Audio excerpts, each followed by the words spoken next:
kwamba yuko mahakamani, yuko bado gerezani tu kwa sababu ya tarehe 29 mwezi Oktoba. Sasa leo kukubaliwa kwa maombi haya na kesi kusogezwa mbele mpaka tarehe 3 mwezi wa 11, wakati mwenyekiti Lissu akiwa ameshakaa ndani kwa siku 202, inadhihirisha tu kauli ya mwenyekiti Lissu aliyoisema kwamba anaendelea kushikiliwa kwa sababu tu ya kukwepesha tarehe 29 mwezi Oktoba. Sasa nisemee hili kwa sababu nimepata taarifa kwamba baadhi ya watu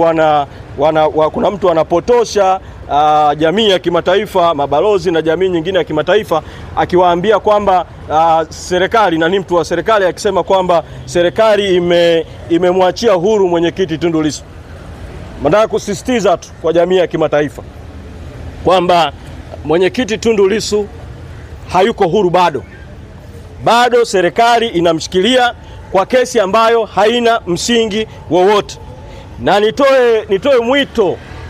kwa Rais Samia Suluhu Hassan, pamoja na kuwa ni mgombea wa CCM lakini kwa katiba yetu na udhaifu wake ni rais wa nchi, na nitoe mwito kwa mkurugenzi wa mwendesha mashtaka, nitoe mwito kwa mkurugenzi wa makosa ya jinai, wafuatilie wote juu ya kilichotokea mahakamani juzi, kilichotokea mahakamani jana, na wakubaliane tu na ukweli kwamba kesi hii haitakiwi kuendelea kuwepo na iwasilishwe hati ya kutokuendelea na mashtaka ili mwenyekiti Lissu awe huru. Nimalizie kwa kusema kwa ufupi kuhusiana na swala la makamu mwenyekiti Mheshimiwa John Heche. Natambua kwamba taarifa zaidi zitaendelea kutolewa, na nitumie mahali hapa vile vile kulitaka jeshi la polisi na jeshi la uhamiaji, idara ya uhamiaji, kwa pamoja watoe kauli kwa umma kwamba makamu mwenyekiti John Heche yuko wapi na ana hali gani. Makamu mwenyekiti alichukuliwa mchana kweupe, tena ni asubuhi kweupe kabisa hapa mbele ya mahakama, na alichukuliwa na polisi na alichukuliwa na gari la polisi. Kwa wenye wajibu wa kusema yuko wapi na ana hali gani, wa kwanza kabisa ni jeshi la polisi na wa pili ni idara ya uhamiaji. Jana kwa nafasi yangu kama mtendaji mkuu nilifanya mawasiliano na kiongozi mmoja wa jeshi la polisi, akanieleza kwamba makamu mwenyekiti yuko Dodoma, na akasema tufuatilie Dodoma. Sasa sikusema chochote jana baada ya kupokea hiyo taarifa, kwa sababu kwa bahati mbaya jeshi la polisi ambalo linapaswa ifanye kazi kitaaluma na kitaalamu limekuwa na tabia wakati mwingine kutoa taarifa za uongo. Kwa sababu juzi walimpa mkurugenzi wetu wa sheria na haki za binadamu wakili Gaston Garubimbi, walimpa taarifa kwamba makamu mwenyekiti Heche yuko jana. Tuliamua kwanza tuifanyie kazi kwa kina, wakati tukilitaka bado jeshi la polisi litoe taarifa, na jana usiku tukapata hakika kwamba yuko Dodoma, na akaweza kufikiwa na mmoja wa wanafamilia, na leo tukafanya tena ufuatiliaji kuhakikisha kwamba anapata haki zake zote inavyostahili. Toka asubuhi tulituma wakili, alikuwepo pale na hakupewa haki ya kumuona katika kituo cha polisi ambacho jana mpaka usiku alikuwepo. Mpaka inafika saa 8 mchana wakili alikuwa hajapewa nafasi ya kumuona. Baadaye tukiwa tunaendelea na shauri hili tulikuwa tunaendelea sasa, nimepata taarifa kwamba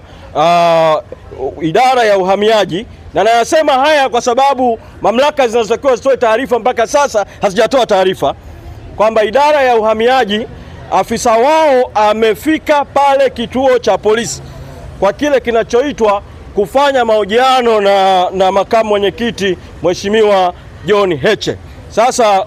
sijapata tena taarifa zozote za ziada mpaka ninavyozungumza na nyinyi muda huu sasa hivi juu ya makamu mwenyekiti John Heche ana hali gani, nini kinaendelea kuhusiana na hatima yake,